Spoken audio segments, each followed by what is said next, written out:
Simula ang encounter namin nung kami ng dispatch na kami sa Cotabato.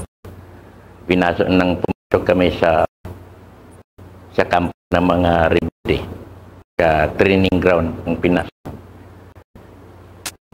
Namatayan kami ng isa at 2 wounded. Nakakuha kami ng body count na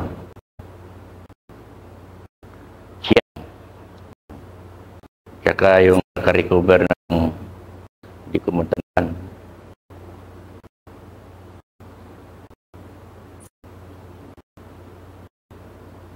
Ilan kayong master na pumasok? Isang kumpanya. Maalala mo ang pangalan ng company commander? Ang company commander namin noon ay si Lieutenant Rinsana. Delpino Rinsana. Maaari mo bang ito, master, kung ilang araw kayo naglagat papunta doon sa objective niya?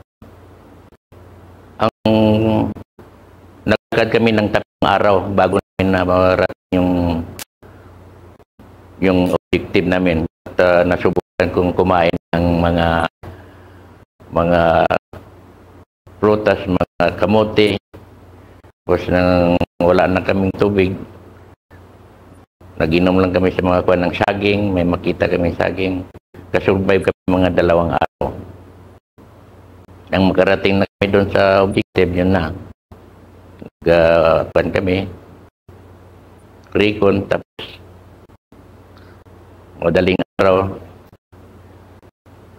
lakay na kami. Ano oras nagsimula yung encounter ni master? Alas 5 ng madaling araw.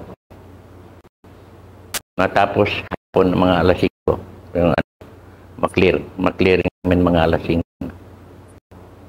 Ano mo bang ikwento yung labanan? Paano nagsimula yun? Nagsimula ang labanan ng doon na kami sa loob ng objective. Ang nakasagupa kagad sa amin